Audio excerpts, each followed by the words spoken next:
Well, I'd like to say a few words about this sculpture, Wing Generator. It's a sculpture that the sculpture you see here, titled Wing Generator, is actually both an adaptive reuse of a mock-up for a granite base for a sculpture that was then created from an armature, part of which became the sculptural element here, for a piece that was developed in clay and cast in bronze. This piece, Wing Generator, in its first iteration, was commissioned as a request of Hobart Taylor Jr., who was a friend, a collector, person involved in politics, community, business, who I came to know because he came to me to commission me to do a sculpture in honor and commemoration of his father. And that sculpture is in the library courtyard of the Bentley Historical Library at the University of Michigan, where Hobart Taylor earned a law degree, and then went on to Detroit, became general counsel for the city, then on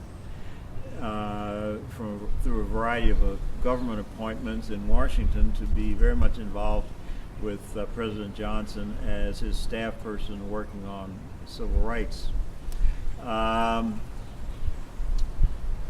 When he died, he left in his will a request that I be commissioned to do a sculpture to be placed at his grave site, which is a churchyard cemetery in outside of Washington, D.C., in Middleburg, Virginia. So, in looking at the site and developing a sculpture that I thought would be appropriate, I first made a small model, which is now in the collection here at the Snipe. Went on to develop then this base, which would sort of present the sculpture and also have carved into the granite that's represented here by this core 10 base, a saying, quotation from Hobart, which was, "There are no barriers to the mind." That, by the way, was credo, as you might say. African American involved in civil rights, breaking barriers throughout his career in law and in business.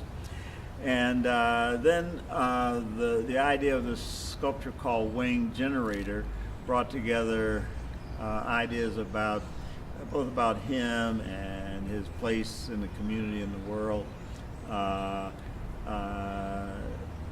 The idea of the generator, source of energy, displaying it, and a kind of ascendant or aspirational quality to the wing elements of the sculpture. So that's sort of what the sculpture was about. After the sculpture was placed in Middleburg, Virginia, I had this base and some of the core 10 steel that I'd used for the armature, and I thought, being the kind of sculptor that I am, I can't let this go to waste. Plus, it is an opportunity to, in a way, recreate and to some extent elaborate on some of the ideas that were generated in me by the process that I'd gone through making the original piece. And here it is.